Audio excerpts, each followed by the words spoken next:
नमस्कार दोस्तों, OCN network में आपका स्वागत है। मैं हूं ओमकार चौधरी। अब कई तरह की खबरें आ रही हैं। खबर ये भी आ रही है कि अखिलेश यादव इस बार प्रोफेशनल तरीके से टिकटों का निर्धारण करने वाले हैं। अब ये प्रोफेशनल तरीके से टिकटों का निर्धारण कैसे होगा, इसके लिए बताते हैं कि किसी प्राइवेट एजेंसी को भी हायर किया गया है। नहीं, आईपैक वालों को नहीं। आईपैक वालों से तो वो अपना नाता तोड़ चुके हैं और कह दिया था कि हमारे पास इतने पैसे हैं नहीं कि हम आईपैक जैसी संस्था को हायर करें। मसला कुछ और था। मसला तो ये था कि उस आईपैक के ऊपर दुनिया भर के तो छापे पड़ गए, मुकदमे कायम हो गए और जो हवा बनी हुई थी उसकी, वो तो इस बार ढह हो गई पश्चिम बंगाल में। तो उनको लगा कि ऐसी संस्था के साथ आगे क्यों बढ़ाया जाए। अब तरह तरह की खबरें आ रही हैं। ये भी कि जिला अध्यक्षों को कहा गया है चुनाव लड़ना है तो पहले पद छोड़ दें, और भी कई तरह की चीजें हो रही हैं। लेकिन ये सब क्या मैटर करता है चुनाव में? कौन से फैक्टर हैं जो मैटर करेंगे? अभी तो कांग्रेस को लेकर के भी कुछ जह जह चल रही है। कांग्रेस चाह रही है कि कम से कम 120 सीटें उनको दी जाएं। ये 75 सीट से ज्यादा देने को तैयार नहीं, यानी हर जिले में बस एक सीट। उसके लिए भी समाजवादी पार्टी से कह दिया गया है, पार्टी पदाधिकारियों से, कि जिले में कौन सी सीट है जो कांग्रेस को दी जा सकती है, उसकी सिफारिश करें। तो जरा देखते हैं क्या तैयारियां हैं समाजवादी पार्टी की, और 2017 में जो अनुभव था इनका, क्या 2027 के फरवरी में होने वाले चुनाव में वैसा ही रहेगा या इस बार बेहतर प्रदर्शन करेंगे? क्योंकि उनको लगता है 2024 के लोकसभा चुनाव में अगर दोनों मिलकर में से 43 सीटें जीत सकते हैं तो 2027 के विधानसभा चुनाव में भी बहुमत के करीब तो जा ही सकते हैं। तो मेरे साथ जुड़ रहे हैं लखनऊ से वरिष्ठ पत्रकार वीरेंद्र नाथ भट्ट। तो वीरेंद्र जी के साथ जुड़ते हैं और उसके बाद जरा टटोलते हैं कि क्या चल रहा है। वीरेंद्र जी, नमस्कार। बहुत स्वागत। नमस्कार। तो अखिलेश भैया के मन में क्या है? देखिए, एक इंटेलिजेंस में कॉन्सेप्ट होता है प्लॉजिबल डिनायबिलिटी। आईएसआई जो है पिछले 50 साल से भारत में आतंकवादी गतिविधियां पाकिस्तान से संचालित कर रही है, पैसा देती है, हथियार देती है, लोगों को भेजती है और उसके बाद कहती है हमसे क्या मतलब, हम तो नहीं जानते, जो कश्मीर में हो रहा है वो तो आपके फ्रीडम फाइटर हैं। वही कुछ आज हो रहा है इंडिया अलायंस के साथ। और इन सबको मतदाताओं ने जो है अपनी सबक सिखाया है। तमिलनाडु में सिखाया है डीएमके के स्टालिन को और पश्चिम बंगाल में सिखाया है ममता बनर्जी को। ये लोग जो है सनातन धर्म के बारे में गंदी-गंदी गालियाँ देते हैं और बहुत ही अश्लील असंसदीय भाषा बोलते हैं जो हम इस प्रोग्राम में हम यहाँ बोल नहीं सकते। स्टालिन के बेटे ने कितनी गाली दी सनातन धर्म को। समाजवादी पार्टी भी इसमें पीछे नहीं है। स्वामी प्रसाद मौर्य रामचरितमानस के को चलाते थे। ममता बनर्जी जो है दुर्गा सप्तशती के साथ अल्लाह अकबर बोलती थी और उनकी एक सांसद सयानी घोष शिवलिंग के ऊपर कंडोम चढ़ाती थी। ये सब होता था। तो अब ये लोग साल में 12 महीने घृणा फैलाते हैं और जब चुनाव का समय आता है तो ये बहुत ही सैनिटाइज्ड, बहुत ही सज्जन और बहुत ही सुलझे हुए अनुशासन वाले व्यक्ति बन जाते हैं। और ये समय-समय पर पीडीए का नाम भी बदलते रहते हैं। कभी बोलते हैं पिछड़ा दलित अल्पसंख्यक, फिर बोलते हैं कि वो पिछड़ा दलित अगड़ा, कभी बोलते हैं पिछड़ा दलित और औरत, क्या-क्या बोलते रहते हैं। तो ये जो परम्यूटेशन कॉम्बिनेशन की राजनीति है, अब जनता इसको समझ चुकी है। और सोशल मीडिया के बल पर आप अभियान चला करके अब मतदाता के मन को प्रभावित नहीं कर सकते। और सबसे बड़ी बात आज शशि थरूर ने इंडियन एक्सप्रेस में लिखी है, जेन ज़ी को कहा है कि ये जो कॉकरोच जनता पार्टी है, ये आपके अंदर जो असंतोष है नीट एग्जाम को लेकर के या सीबीएसई एग्जाम में रीएवैल्यूएशन को लेकर के, आपका असंतोष बिल्कुल जायज है। लेकिन इंस्टाग्राम में जाकर के सरकार को गाली देने से समस्या का समाधान नहीं होगा। इंस्टाग्राम जो है वो बैलेट बॉक्स नहीं है। आपका केस क्या है? आपका मुकदमा क्या है? आपका शिकायत क्या है? आप पहले इसको सही तरीके से अभिव्यक्त करना सीखिए। उसके बाद जो है आरटीआई में जाइए, अपने एमपी, एमएलएस को आप पिटीशन कीजिए, दबाव बनाइए और सिस्टम में कैसे जवाबदेही आए, इसकी आप उसको एंश्योर कीजिए।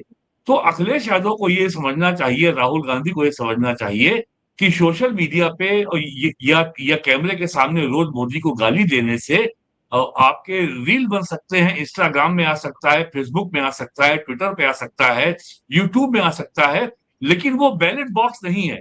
आज राहुल गांधी ने पहले कहा कि मोदी सरकार 1 साल में गिर जाएगी। आज उन्होंने उसमें एक चीज और जोड़ दिया कि वो जन आक्रोश बढ़ता जा रहा है, वो मामले को संभाल नहीं पाएंगे और देश में आपातकाल लगा देंगे। तो ये जो है एक बढ़िया बाइक तो बन गई आज के लिए। तो लेकिन ये कांग्रेस के लिए उत्तर प्रदेश में या देश के किसी भी राज्य में अतिरिक्त वोटों का जुगाड़ नहीं हो सकता। तो यही समस्या अखिलेश यादव के सामने है। आप जो है दिन भर सोशल मीडिया प्लेटफॉर्म्स के ऊपर योगी जी के ऊपर रोज जो है नए नए व्यंग करते हैं और अब आ रहा है चुनाव और जैसी संभावना है कि चुनाव समय से पहले हो सकते हैं, क्योंकि जनगणना का कार्य चल रहा है, जनवरी फरवरी मार्च में होगा, तो चुनाव शायद नवंबर दिसंबर में हो जाए। तब आपने कह दिया कि साहब जो है अब कैंडिडेट के चुनाव में ये होगा वो होगा, आपने नए नए मानक तय कर दिए। जबकि समाजवादी पार्टी में टिकट देने का एक ही आधार होता है, विनेबिलिटी, कौन जीतेगा। अगर कोई आदमी के नाक कान ना भी हो, अगर ये कहा जाए कि ये आदमी जीत जाएगा, तो समाजवादी पार्टी उसको टिकट का देने में एक क्षण का विलंब नहीं करेगी। तो ये क्या, और कांग्रेस से जो गठबंधन है, वो भी उनके लिए बहुत बड़ी चुनौती है। उनको मालूम है कि जो है और ममता बनर्जी का जो हाल हुआ है पश्चिम बंगाल के चुनाव में, उसने ये एकदम साफ कर दिया है कि मुस्लिम वोट बैंक जो कभी था ही नहीं और जिसको इन्होंने इतना बड़ा बना रखा था, वो वोट बैंक भी अब दिवालिया हो गया है। मुलायम सिंह यादव हो, मायावती हो, अखिलेश यादव हो, लालू प्रसाद यादव हो, तेजस्वी यादव हो, ममता बनर्जी हो, ये लोग हिंदू वोट से ही जीतते आ रहे थे। इनसे हिंदू वोट चला गया तो इनको अपनी हैसियत मालूम हो गई है। यही संकट अब अखिलेश यादव के सामने है।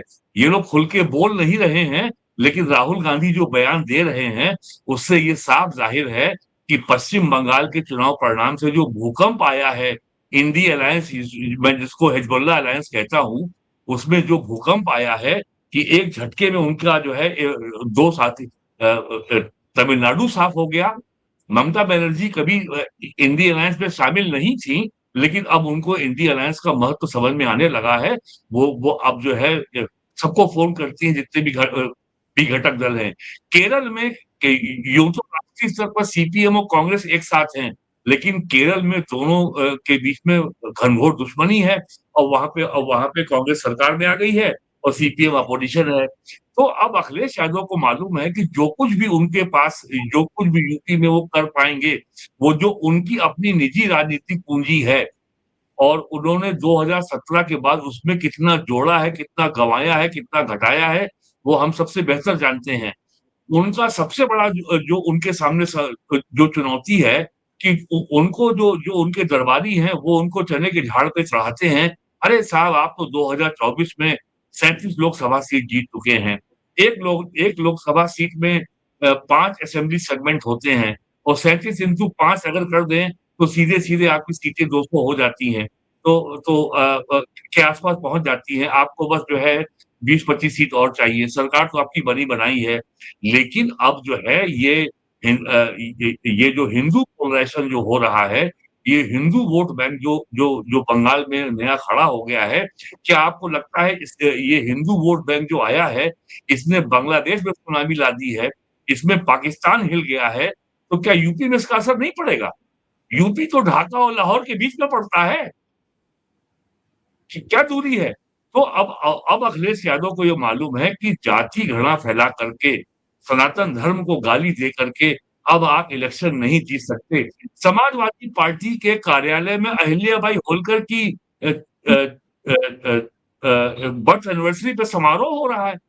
वही अहिल्याबाई होलकर जिन्होंने काशी विश्वनाथ का मंदिर जिसको 17th सेंचुरी में तोड़ा था औरंगजेब ने और जिसको महारानी अहिल्याबाई होलकर ने उसका पुनर्निर्माण कराया था और जो काशी विश्वनाथ कॉरिडोर का जो नया विकास हुआ है उसमें बाहर अहिल्याबाई होलकर की मूर्ति भी लगी है।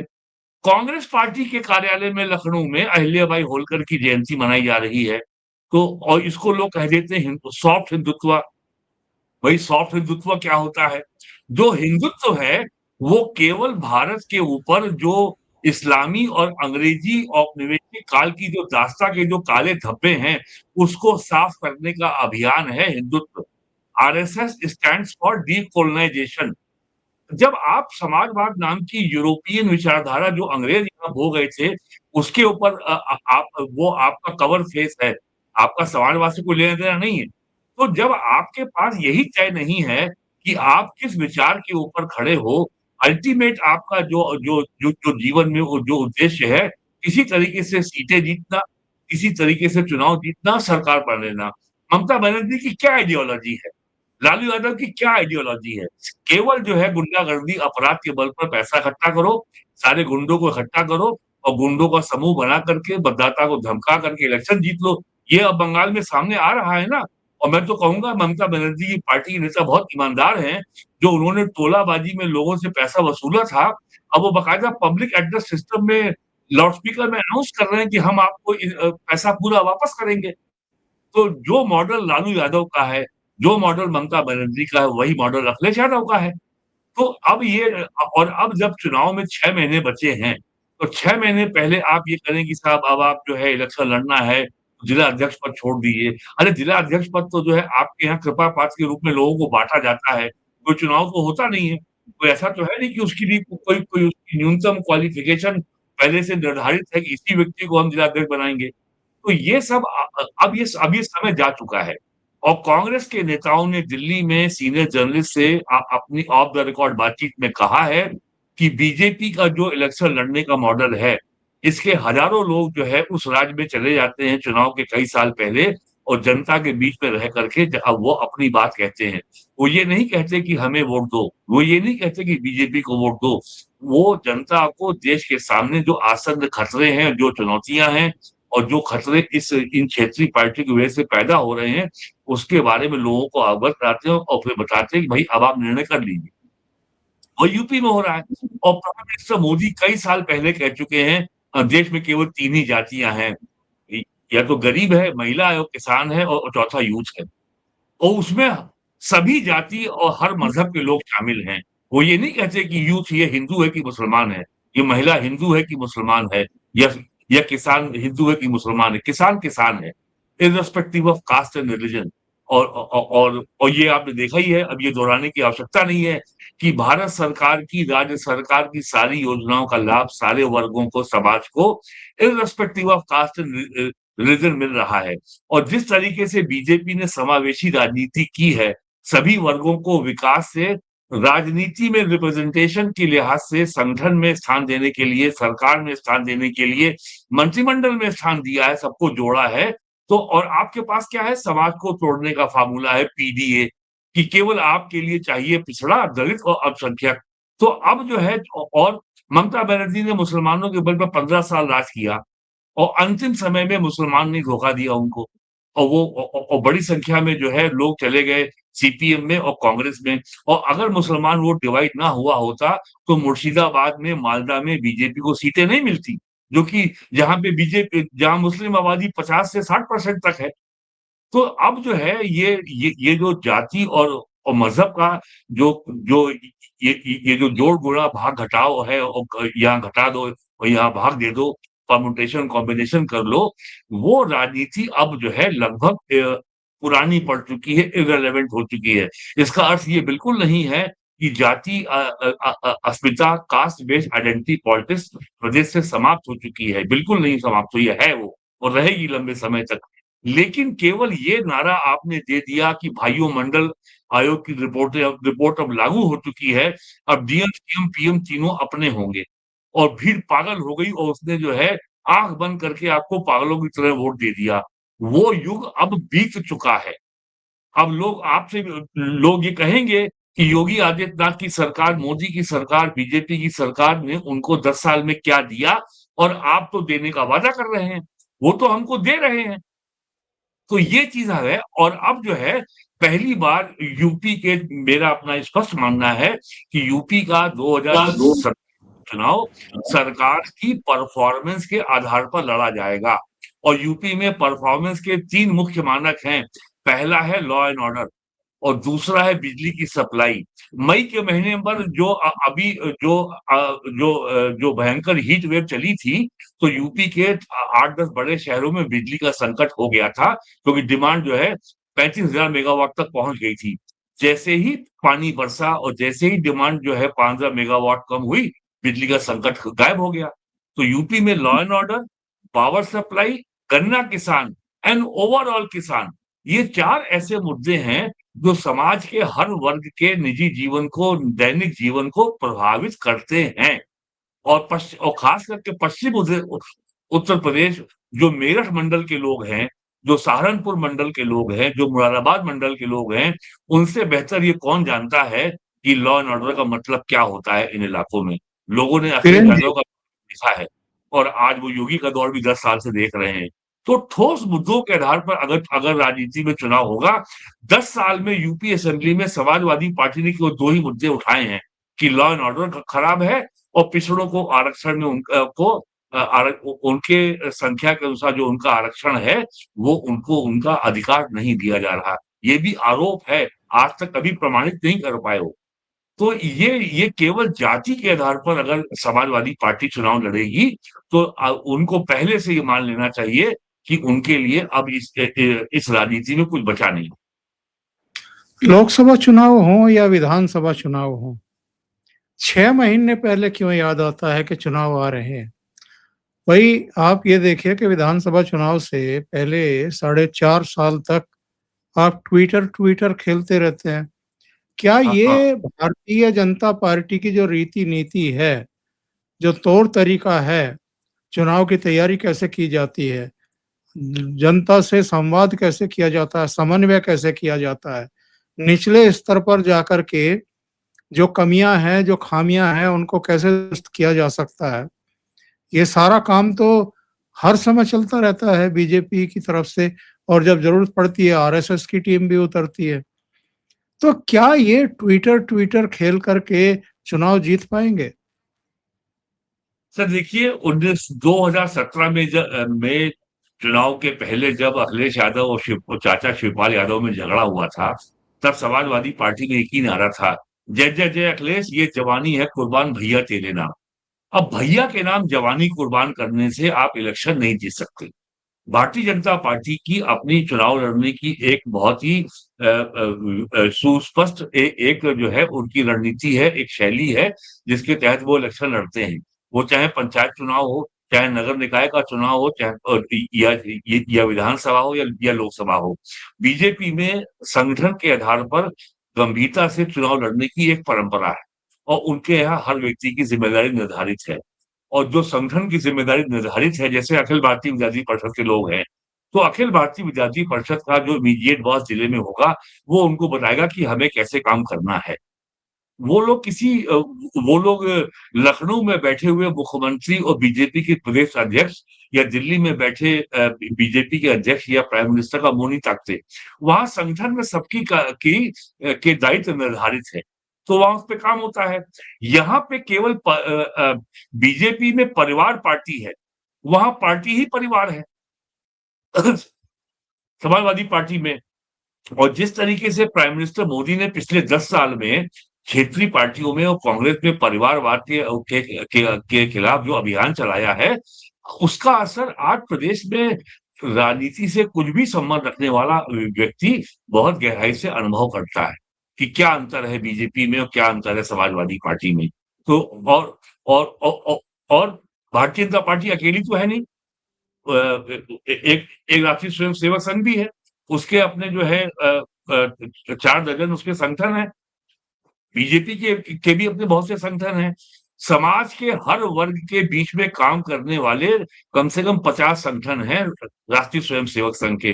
वो साल में 12 महीने अपना काम करते हैं। वो बीजेपी के लिए काम नहीं करते हैं। वो उनकी जो अपनी जो उनका अपना विचार समाज को लेकर के है, उनका जो विचार राष्ट्र निर्माण को लेकर के है, व्यक्ति निर्माण को लेकर के है, चरित्र के निर्माण को लेकर के है, वो उसके अनुसार अपना काम करते हैं। भारतीय जनता पार्टी अलग काम करती है। यदि भारतीय जनता पार्टी को आवश्यकता होती तो वो उनकी सहायता करते हैं।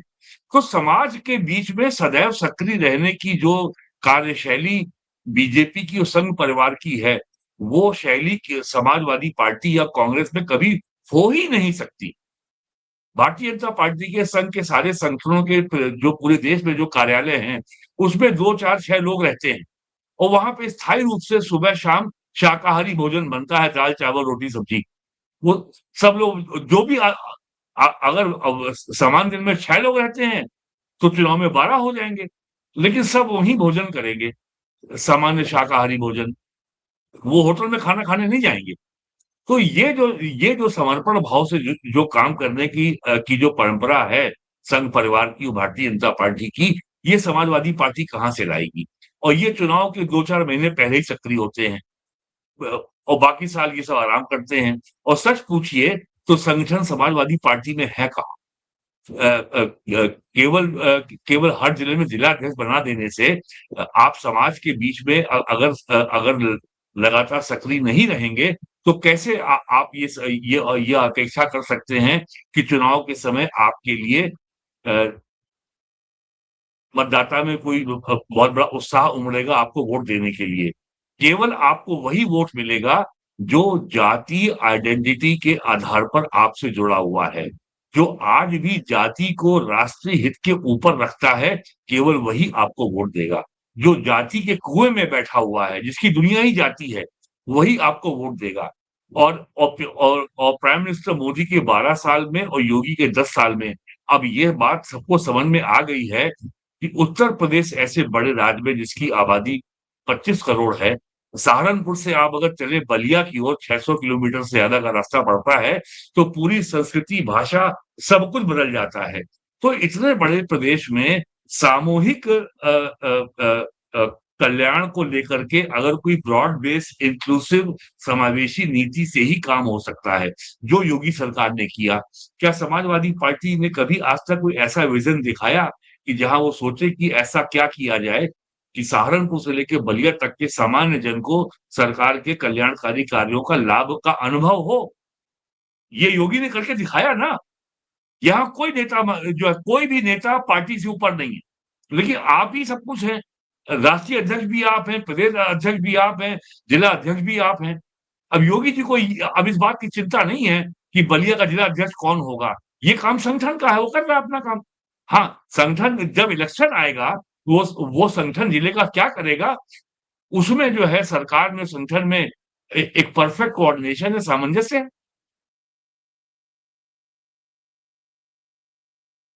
ऑडियो।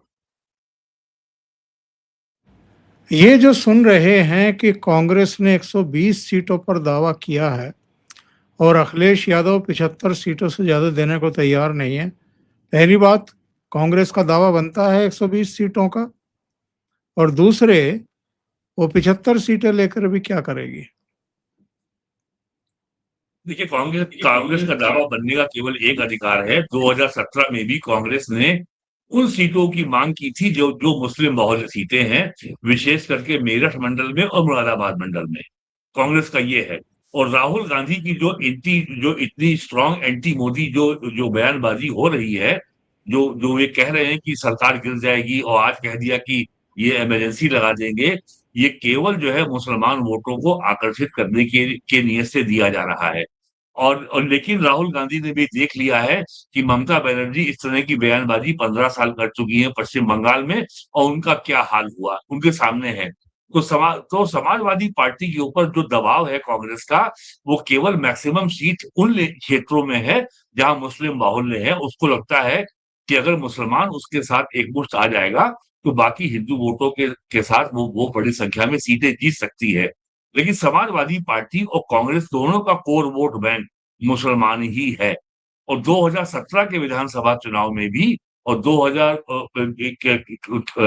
ये सीटों की बात हुई थी करीब 70-75 सीट्स की, लेकिन अंततः कांग्रेस को बीजेपी समाजवादी पार्टी ने 115 सीटें दी थी और करीब 15 सीटों पर फ्रेंडली कॉन्टेस्ट हुआ था। तो अब की भी जो है सीटें हर हाल में समाजवादी पार्टी को 100 के ऊपर ही मिलेंगी और उनको अब की बार ये मालूम है समाजवादी पार्टी को कि अब की बार उनके साथ राष्ट्रीय लोकदल नहीं है। अब की बार उनके साथ जो है सुहेलदेव भारतीय समाज पार्टी के ओमप्रकाश राजभर उनके साथ नहीं है। अब की बार अपना दल कनेरा वाली जो जो प्रयागराज की जो नेता है पल्लवी पटेल वो उनके साथ नहीं है। तो अब वो बिल्कुल अकेले हैं और 2022 में बीजेपी से स्वयं प्रसाद मौर्य ने इस्तीफा दिया था, बीजेपी से दारा सिंह चौहान ने इस्तीफा दिया था, सहारनपुर के धर्मवीर सैनी ने इस्तीफा दिया था और तब ये माहौल बनाने की कोशिश हुई थी कि बीजेपी से अति पिछड़ नेता अपना पिंड छुड़ा रहे हैं और तमाम ईस्टर्न यूपी के ब्राह्मण नेताओं ने भी समाजवादी पार्टी से टिकट माँगा था, टिकट पाए थे और कुछ जीत भी गए थे और उसमें 7 तो बागी हो गए हैं, उसमें तो जो है एक मंत्री भी बन गया जो पांडे है, रायबरेली वाला अभी जो मंत्रिमंडल विस्तार हुआ है। एक चतुर्वेदी जी जीत के आए थे उरई के, वो भी सपा से अलग हो चुके हैं। तो समाजवादी पार्टी के ऊपर भी दबाव कम नहीं है, कांग्रेस को अकोमोडेट करने का और सबसे बड़ी समस्या ये है, इन दोनों दलों में ऐसा कोई केमिस्ट्री नहीं है कि दोनों दलों का वोट एक-दूसरे को ट्रांसफर हो सके। समाजवादी पार्टी का जो मुसलमान वोट है, वो तो कांग्रेस को ट्रांसफर हो जाएगा, क्योंकि मुसलमान को तो उसी को वोट देना है जो उसके आकलन में को बीजेपी को हरवा सकता है। और लेकिन कांग्रेस के पल्ले में तो कुछ बचा नहीं है, 2 सवा 2, हाँ, 2.33% वोट बचा हुआ है। और उनके पास 2022 में केवल 2 सीट थी, 1 सीट तो पारंपरिक है, 1980 से कांग्रेस लगातार जीत रही है, वो है पट्टी सीट प्रतापगढ़ जिले की, जहाँ से 9 बार विधायक रहे हैं प्रमोद तिवारी और अब 2 बार से उनकी पुत्री विधायक वहाँ से हो रही हैं। तो वो सीट तो पक्की है कांग्रेस की। एक सीट उनको मिल गई थी, जो गोरखपुर के बगल का जिला है महाराजगंज, वहाँ से एक सीट उनको मिल गई थी। तो कांग्रेस इसी में ये कि सीटें उसको कितनी भी मिल जाएँ इस गठबंधन में, उसकी सीटों की संख्या सिंगल डिजिट में ही रहेगी, डबल डिजिट नहीं होने वाली। और ये जो इनको उम्मीद है कि बीजेपी में जाति को बिल्कुल। लेकर के तमाम झगड़ा है, ब्राह्मण का, ठाकुर का और सवर्ण वर्सेस बैकवर्ड का, ये सब मीडिया नैरेटिव है। धरातल पे इसका कोई असर नहीं है, कोई मतलब नहीं है, कोई अर्थ नहीं। जी। वीरेंद्र जी बहुत-बहुत धन्यवाद जुड़ने के लिए और महत्वपूर्ण मुद्दों पर चर्चा करने के लिए। दर्शकों से निवेदन है कि अगर आपको ये चर्चा अच्छी लगी हो, तो लाइक का बटन दबा दें, वीडियो को शेयर करें, चैनल सब्सक्राइब ना किया हो, तो ज़रूर कर लें। बहुत-बहुत धन्यवाद। नमस्कार। नमस्कार।